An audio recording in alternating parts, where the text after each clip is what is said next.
Right, just Governor's Island. Folks, now I'm going to leave the Hudson River, and we're going to go into the East River. And the East River, by definition, is not a river. It's a body of water that connects to larger bodies of water. So they call that an estuary or a tidal strait. But the name of the tidal strait, or estuary, is East River. So that's neither here nor there. Anyway, over there to the right is Governor's Island. That's got a lot of people confused. Behind it is Brooklyn, but there's an island here between Brooklyn and us, and that's Governor's Island. So former military installation that was for many years run by the United States Army. And look at these buildings on the northern side of the island here, built by the Army engineers in the 1700s, and they're still standing.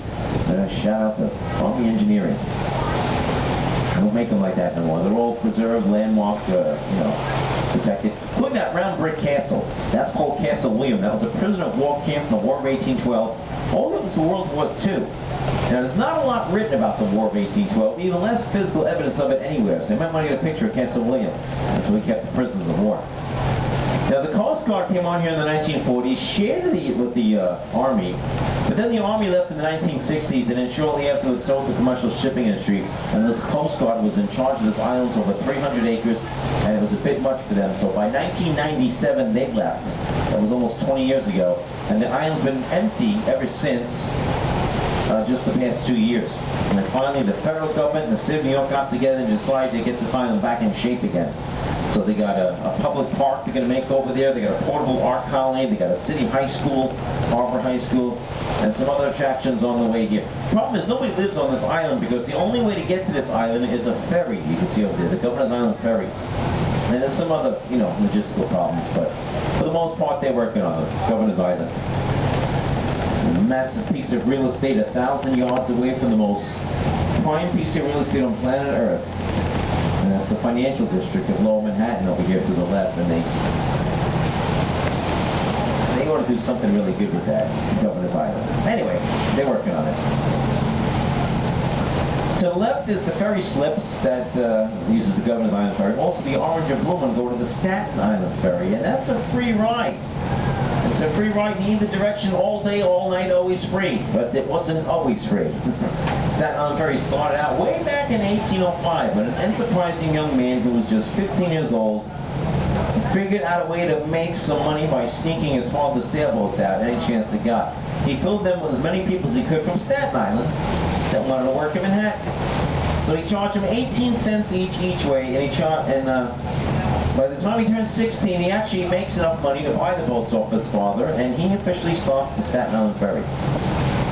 Later on in his life, he parlays all that money into the railroad industry and becomes the most powerful railroad magnate ever and the third richest person of all time. His name was Cornelius Vanderbilt. Vanderbilt single-handedly saved the Staten Island Ferry with his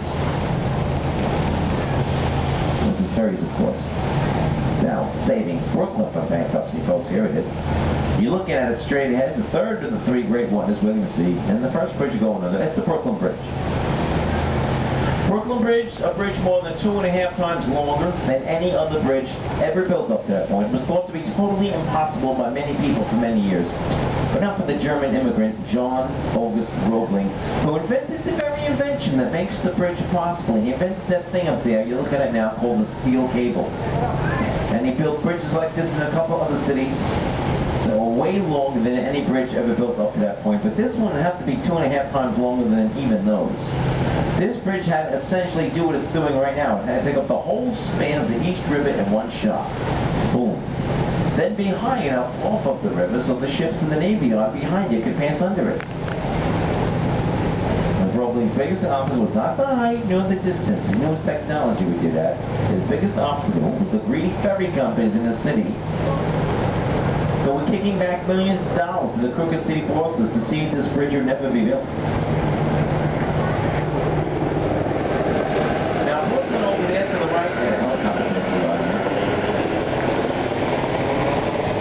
Brooklyn is the biggest county in population, folks. 3 million people live in Brooklyn today, give or take. Brooklyn is so big that if it still was a city of its own, it would be the 4th largest city in America. But, they can't survive as a city of its own. Brooklyn actually needs the municipality of Manhattan, so they had to join us. But they really couldn't join us until we made a physical connection. Of course, the only physical connection possible would be be a bridge that would take nearly 20 years, and it would cost well over 100 lives to finish, and sadly one of those lives was the bridge builder himself. But John Roebling never lived to see his dream come true. But when he went down, his son took over. His oldest son, Washington Roebling, who was a Civil War hero, who fought in General Warren's army, the Union Army here, and married the general's sister, Emily.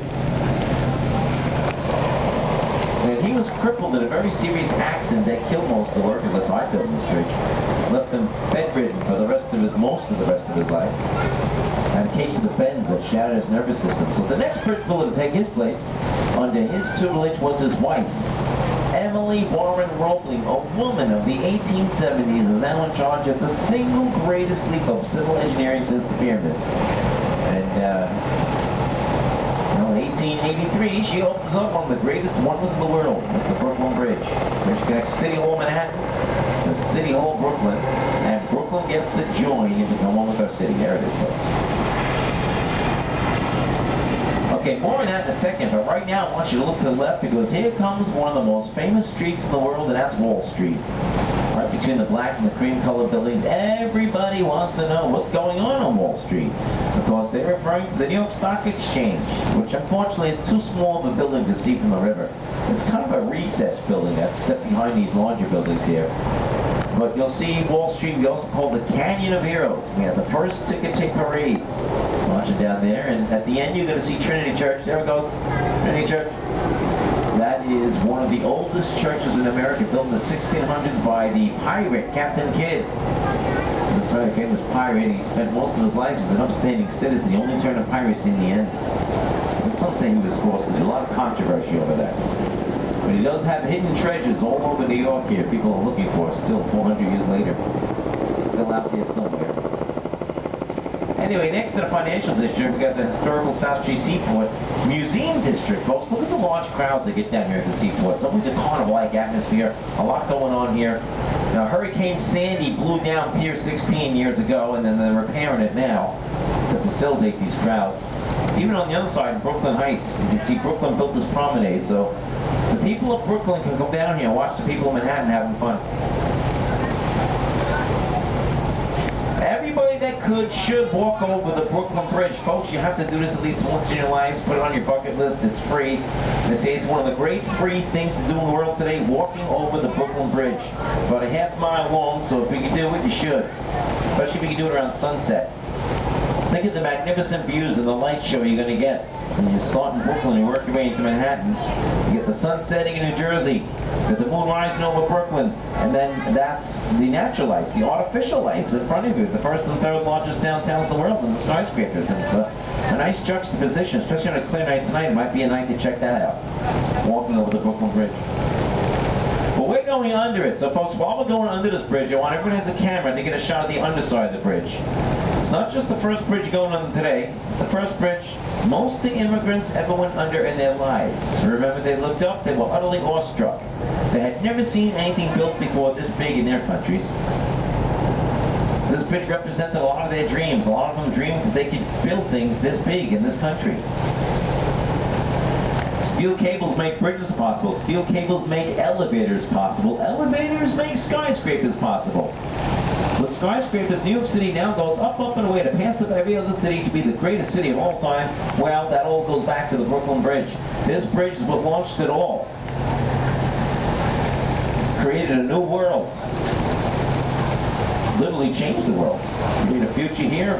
Created a middle class in America. Created an opportunity for immigrants from all over the world to come here and dream this big and expand our country out to other cities.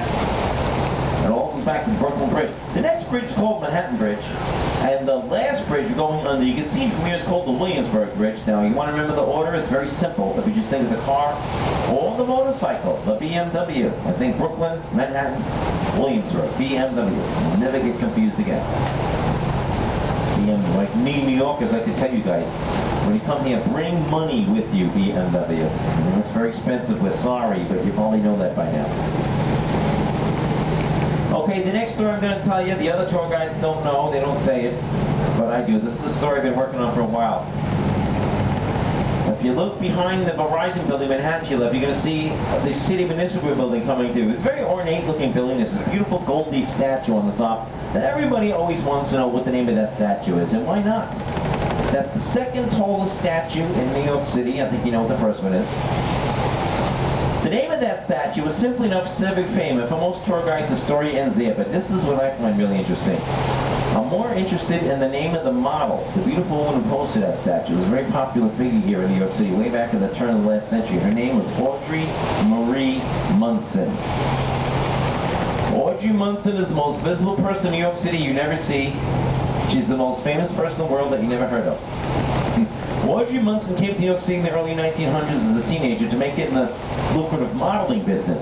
You know, like so many hundreds and thousands of girls do for the past 400 years here to the city. And Audrey Munson became the it girl of her time.